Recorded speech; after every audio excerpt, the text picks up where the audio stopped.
So Barbara's with us from the Vermont Enhanced 911, and I'll let her tell her a little bit about herself, and then any questions along the way or afterward, whatever works for Barbara.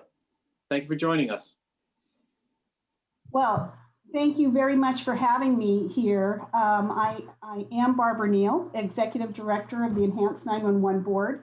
I've been in this position for about 6 years now, and I'm really happy to join you today. I am going to try to share my screen, so let's see if this works.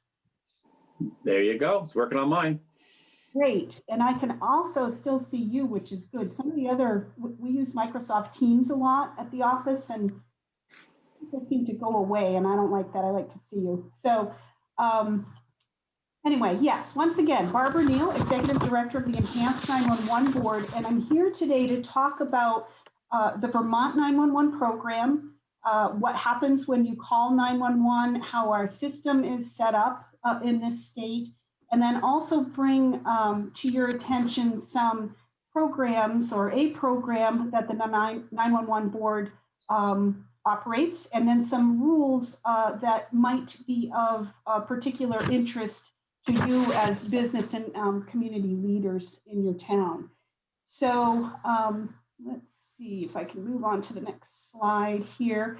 We'll start with the basics. The 911 system in Vermont is overseen and managed by the Vermont Enhanced 911 Board, and you see a bunch of facts and figures up there on the slide for you.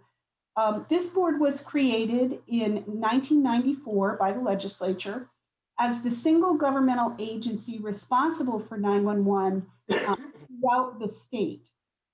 So we are a quasi-independent state board, not currently attached to any other state agency or department, though we do work very closely with several, including the Department of Health, the Department of Public Safety, Department or Public Service Department, and so on. And you may have seen in the news during this legislative session that there's some talk of creating an agency of public safety, which would include the Enhanced 911 Board.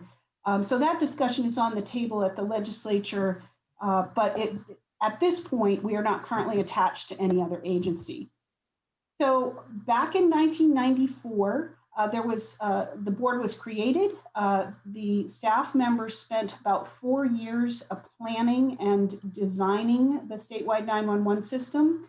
And that system went live on November 18th, 1998. And it's important to know that before that time, most Vermonters did not have access to any level of 911 service in Vermont. So not even a basic 911. And the purpose, I should have started with this, the purpose of the Enhanced 911 was to provide the caller's location and the responsible emergency service providers in the information that comes into a call taker when a call is placed.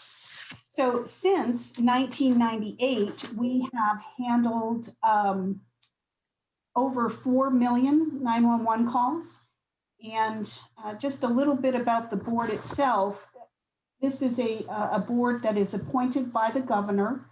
There are 9 board members that represent state, local, and county law enforcement, emergency medical service, fire service, municipalities, and 3 members of the public. And in addition to the board, we have a 10-member board staff, which includes myself and 9 other people.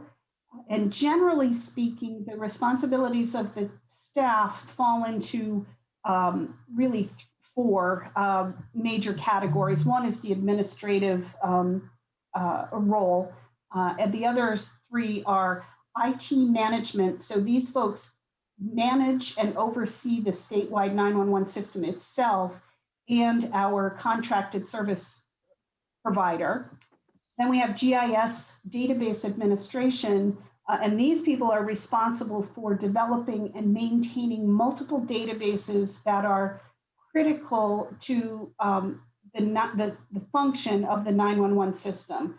So database is related to routing the call to the appropriate 911 call center, popping up information on a 911 call taker's screen that shows the location of the caller and who the responsible emergency service providers are in that area, and so on. So there are multiple databases that are maintained through our office.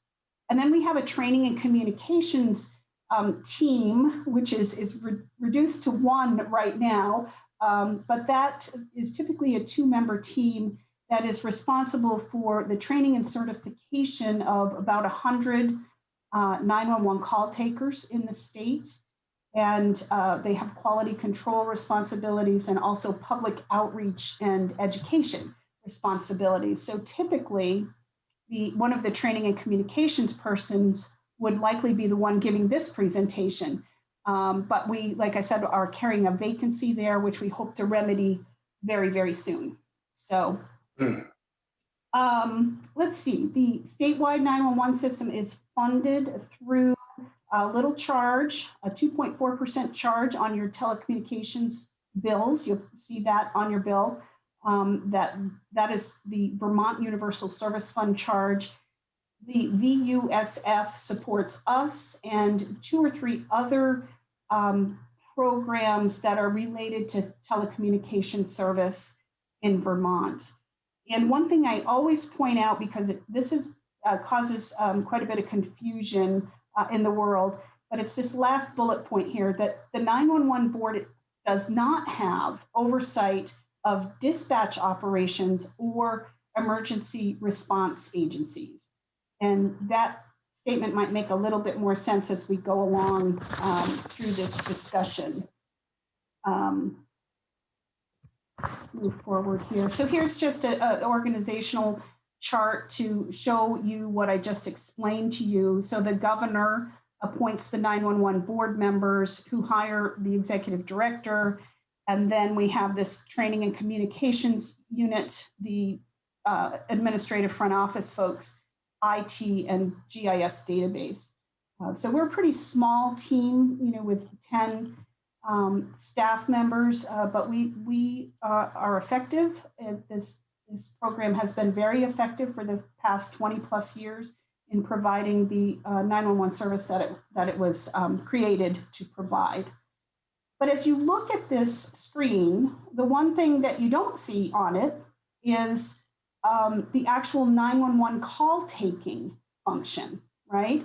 So it's important, I suppose it's of interest, not necessarily important that you remember this, but it's of interest to know that the 911 board staff itself does not take 911 calls, but we do provide the critical support functions for the program, the IT management, the training and communications aspect, certainly the development of the GIS mapping components, and so on, and ensuring the accuracy of addresses throughout Vermont so that the 911 system can operate.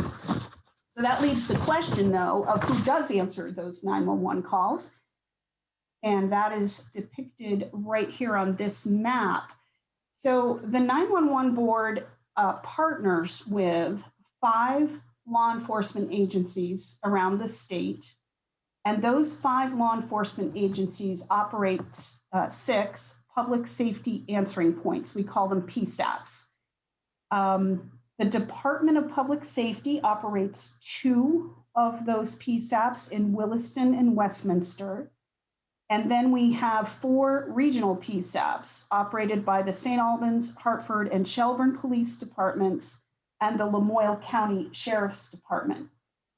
So each of these PSAPs is responsible for answering 911 calls from a primary catchment area, which is why we have all those different colors on the map. So if you find Ludlow on that map, you will see that your 911 calls are answered at the Westminster Public Safety Answering Point. And so all the different colors represent that primary catchment area for each center. What's unique about Vermont is that each center answers their primary catchment area calls and also provides backup services to the other 5 centers. So let's say you place a 911 call from Ludlow and every call taker in Westminster is busy on another 911 call. your call will automatically and seamlessly, you won't even know, route to an available call taker and any one of those other 5 PSAPs. And technology allows that call routing to happen.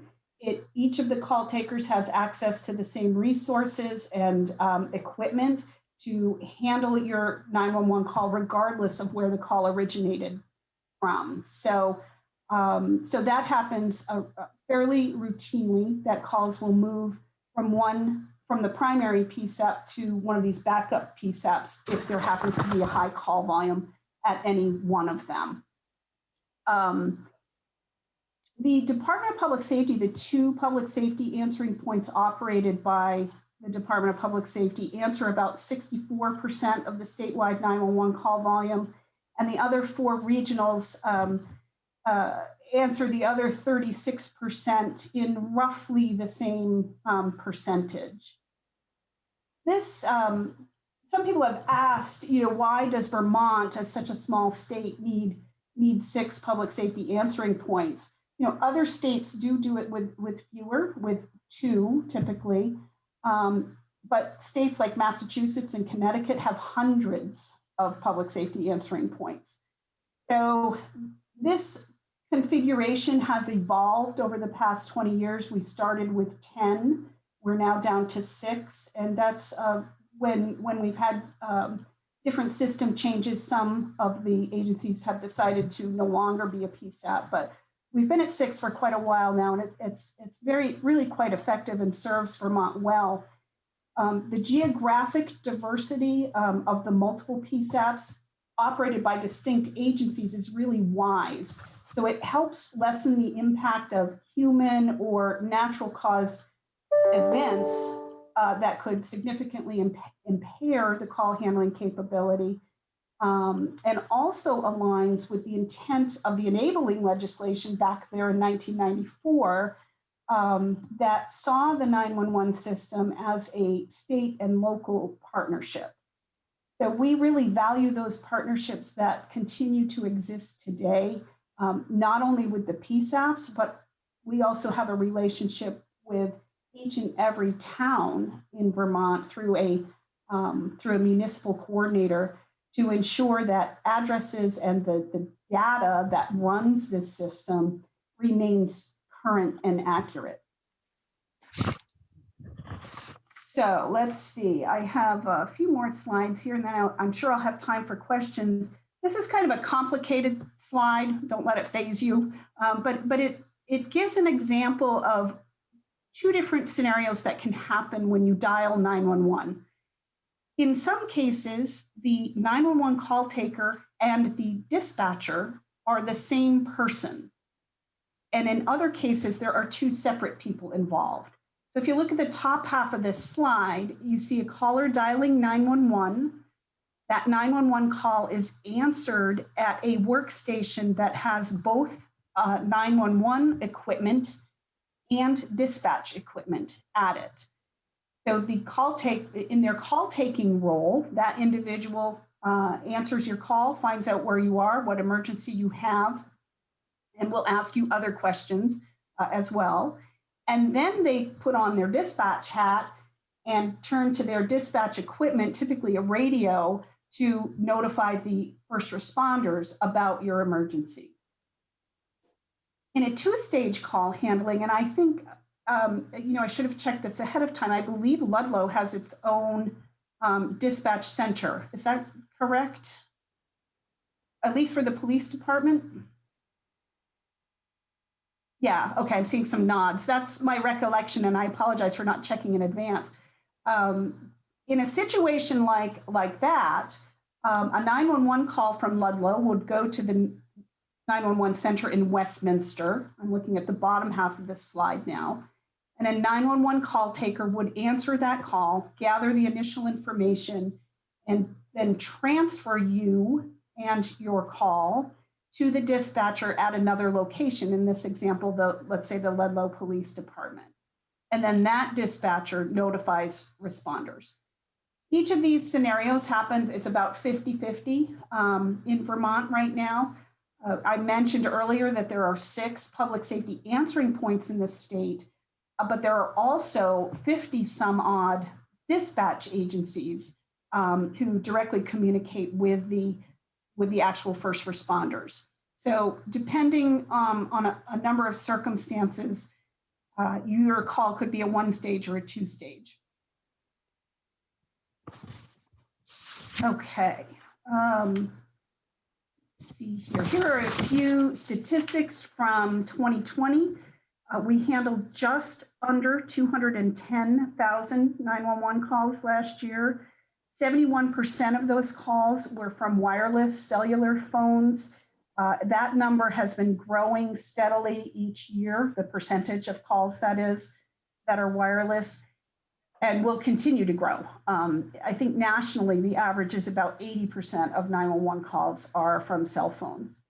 It takes us about 5 seconds to answer your call, and we are on the phone with you for about 2 minutes, determining the location of your emergency, asking critical key questions to assess your situation, notifying responders either as that one individual or doing the transfer that I just described, and then coming back to the caller for any needed pre-arrival instructions to help keep the situation hopefully becoming any worse before responders arrive.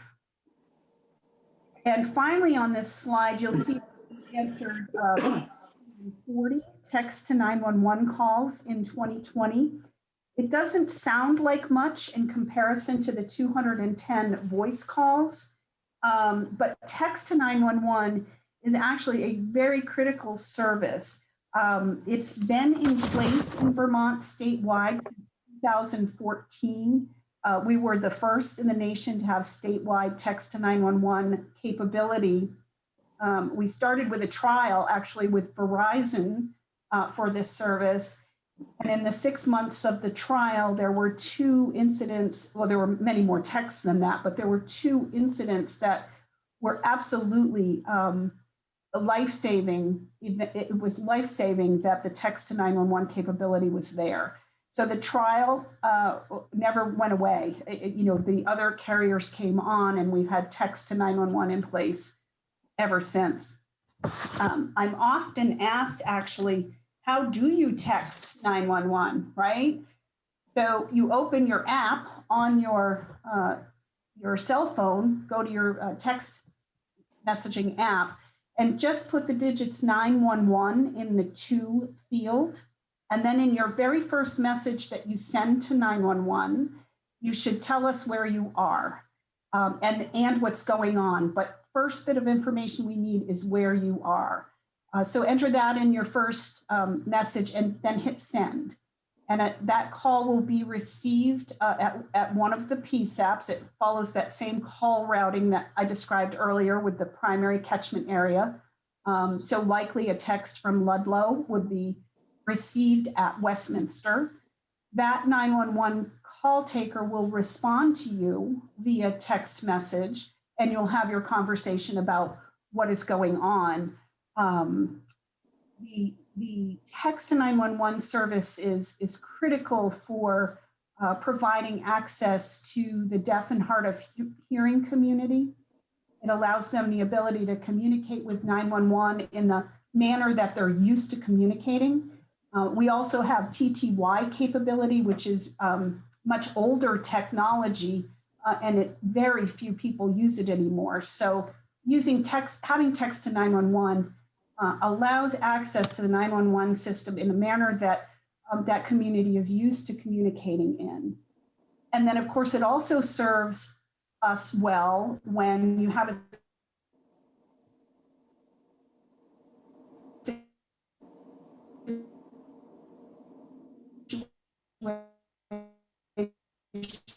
where a voice call or that you are communicating with 911. And I'm just going to pause here for a minute because a message just popped up on my screen that said my internet is bad. So are you still? Yeah, it's something just started to go on it. So okay. you blinked out for just a couple seconds. Is it good now? Not the best right now. You're frozen now.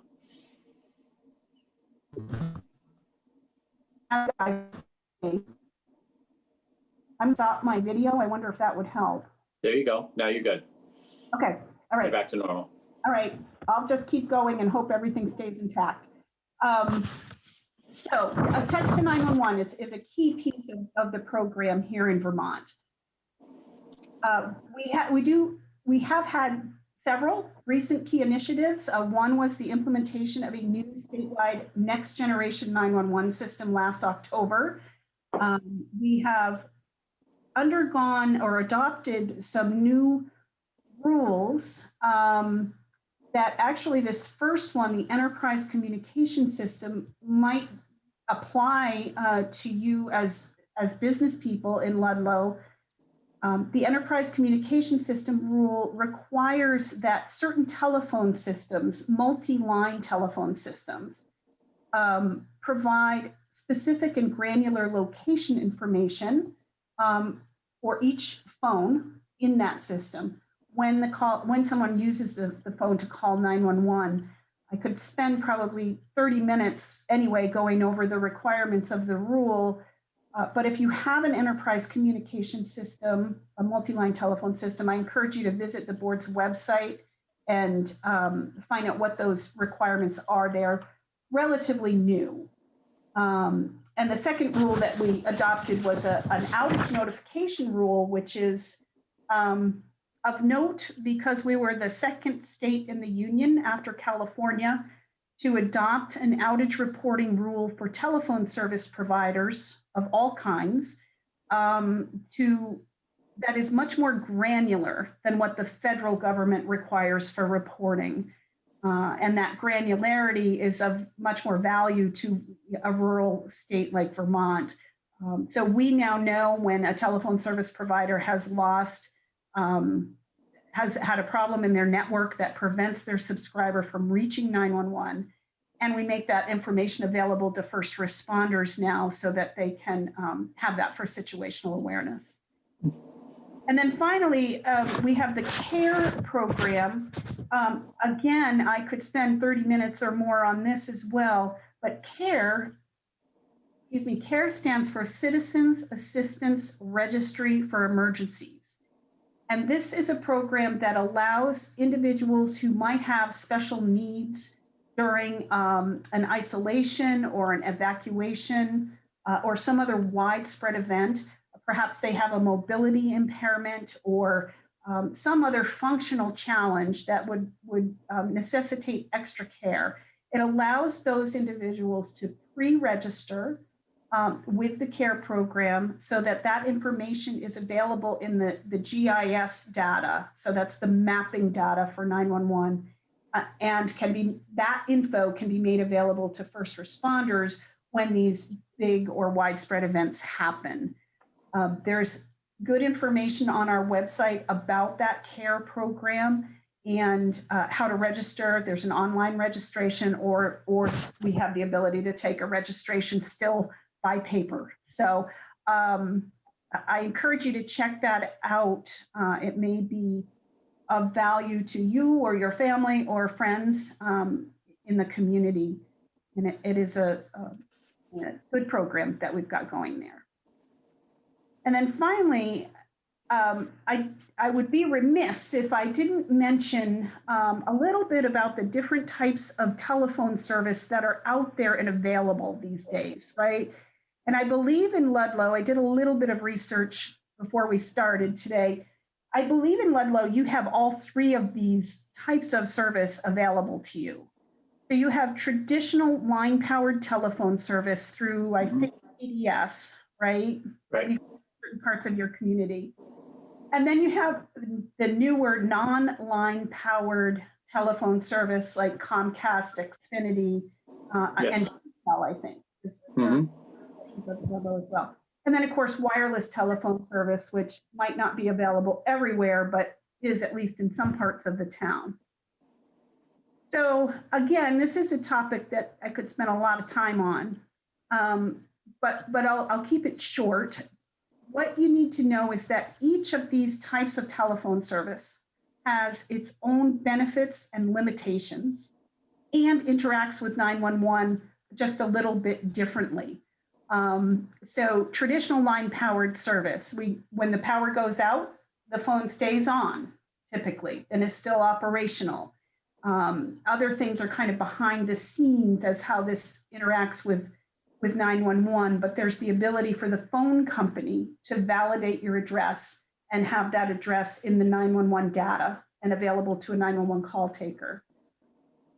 Non-line powered telephone service does not operate when the power is out unless you have a battery, unless you have some sort of backup power equipment in place, which could be a battery backup that is provided through your telephone service provider, or it could be your own household generator or backup power service that you have, outside of those battery backup options that the telephone service provider is required to make available to you, which does not mean that they provide it free of charge, but they do make it available to you and make you aware of the limitations of non-line powered telephone service, specifically as it relates to 911. The other little interesting thing about non-line powered or VoIP service is typically the customer provides their own address rather than the telephone company verifying it.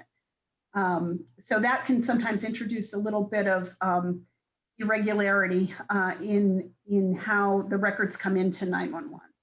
And then, of course, we have wireless telephone service, which we all know that, I don't know how it is specifically in Ludlow, but wireless service can be great or not so great or not at all.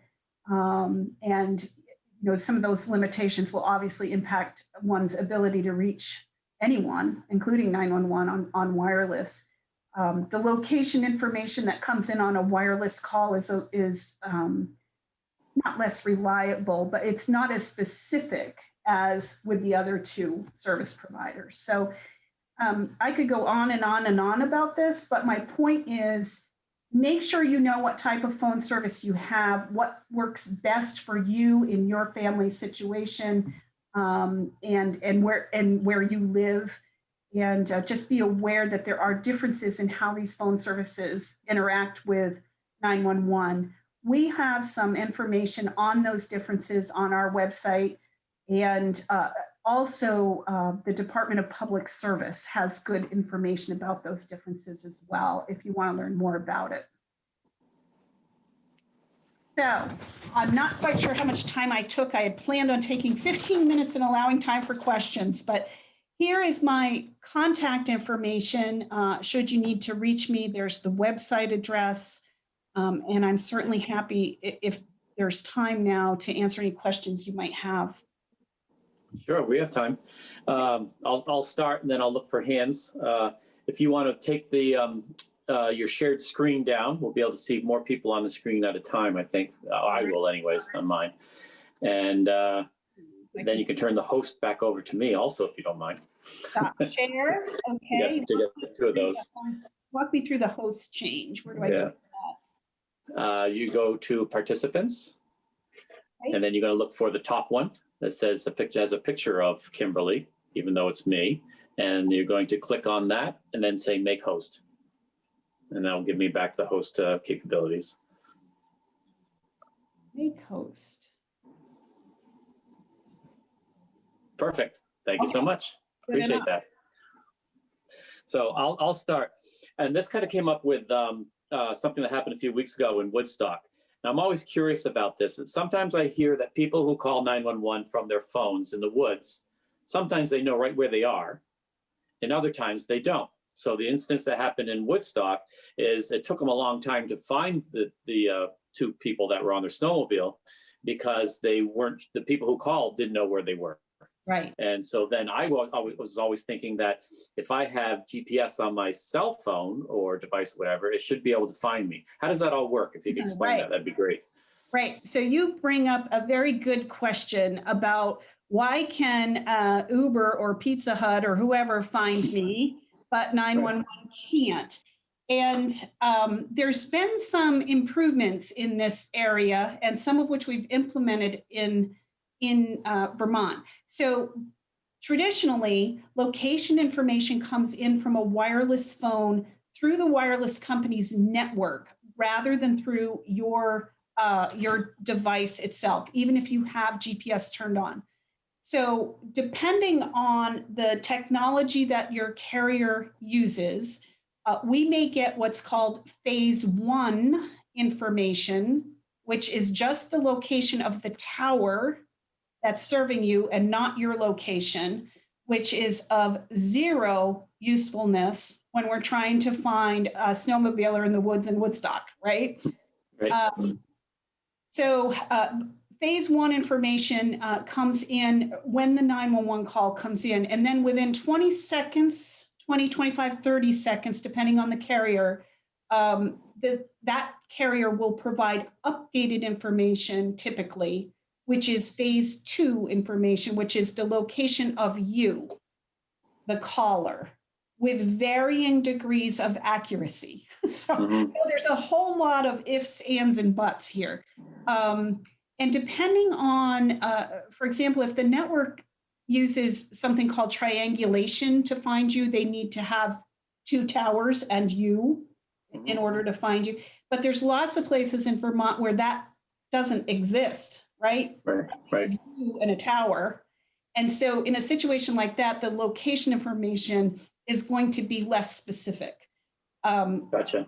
Right. So fortunately, there is a new service that we implemented, I think now about a year, maybe even longer ago, called Rapid SOS, which is a location clearinghouse service that does get the location directly from your phone. So it circumvents all of those networks and towers and all that and gets the location right from your phone, and then can provide it to 911. So this is a service, a solution that we have on top of, I guess you could say, the location information that comes in from the wireless carriers themselves. Rapid SOS, that location clearinghouse, works on smartphones that are above a certain version of the operating system. So on the older phones, it's not of much use, but on the newer phones, it provides really specific and accurate information in many, many cases without the need for that triangulation piece and all that. So the specifics of what happened with the Woodstock snowmobilers, I would have to listen to the call and see what data came in to understand, but likely it involved some of those different components that I just described. I just use it as an example. I've heard other times. Tom, go ahead. You have a question? Yeah, I noticed recently, I'm using a cell phone working from home often, and I usually use my Verizon booster, which I think identifies where I am. But I noticed when my Verizon booster went out, I was able to call directly from Verizon's website on an internet phone call with my cell phone. But in order to register, they made me put in my physical address for 911 purposes. Okay. Yep. That doesn't surprise me. I'm actually good. I'm glad to hear that it did ask for that information.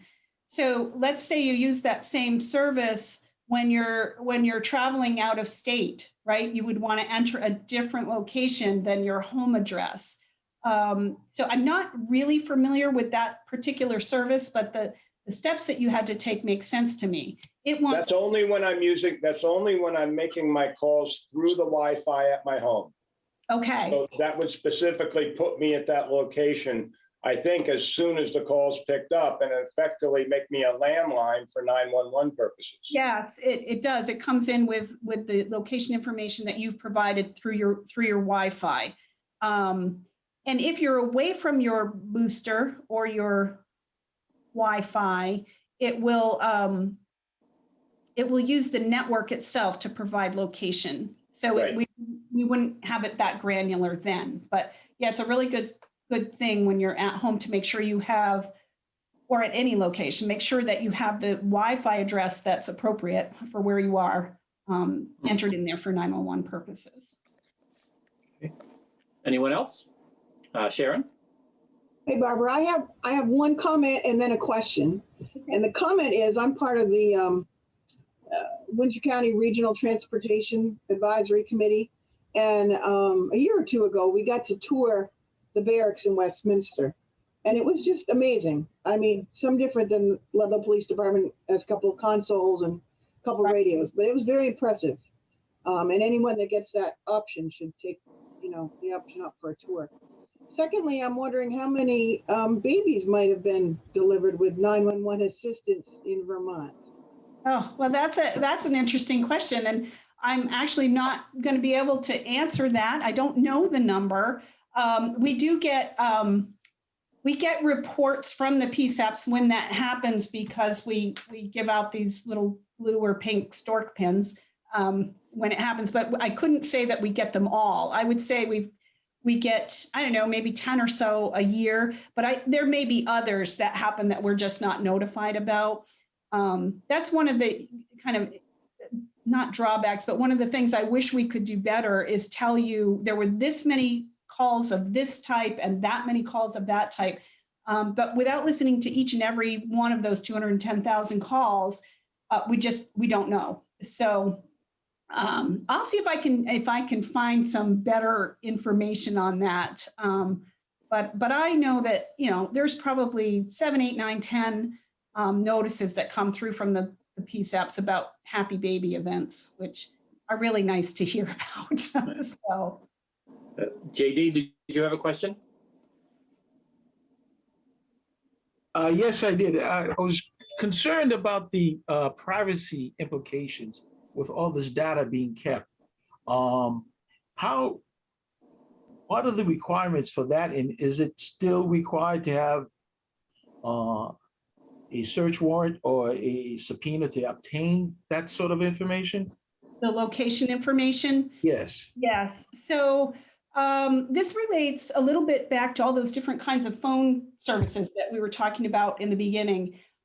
There is a thing called the ALI database, the Automatic Location Identification Database, which is all of the addresses attached to wireline telephone numbers. And we maintain that ALI database. And the information in that database is protected by law for confidentiality. So I can't release that information for any purpose other than an emergency response. There are a few other exceptions, like for training and quality control. If there was some sort of event that data needed to be discussed for quality control or training, I can authorize release of it for that purpose. But other than that, it would require a subpoena to obtain that information. And the law in Vermont actually states that 911 call data, which would include the recording of a 911 call, is specifically not public information. So subpoenas are required. We handle them routinely from law enforcement when cases go to court and so on. And the other exception I should note is if there's reason for a law enforcement agency to believe there's an imminent threat to life or property, then they can request an emergency release of a 911 call to deal with that emergency. So good example is you have a violent crime and the bad guy or gal, the bad person has not been accounted for, and law enforcement believes that the 911 recording may hold information that would lead to identifying or locating that individual. We can release a call in those circumstances as well. Now, on to the wireless calls, right? So let's say you call 911 and I hear yelling and screaming and some kind of disturbance in the background, but then you hang up. I may have remember there's that 20 or 30 second delay before you may get decent location information in a wireless call. If I don't have that location information, and I believe that you're experiencing an emergency, there's a process that can be taken in the public safety answering point to contact your wireless carrier and basically ping the phone, right, to find out where that phone is in this moment. And that's used on occasion. There's a process in place, but the call taker has to believe that there is an imminent emergency happening there in order to use that.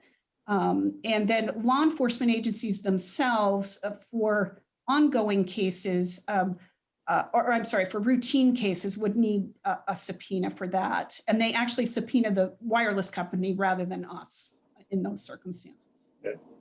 So I hope that answered your question. Yes, thanks. Okay. Well, we're up against the clock, so I just want to thank you again. Thanks so much for coming, Barbara. We appreciate it, all the information. Thank you very much. Please feel free to reach out if you have any questions at all. I'm happy to answer them.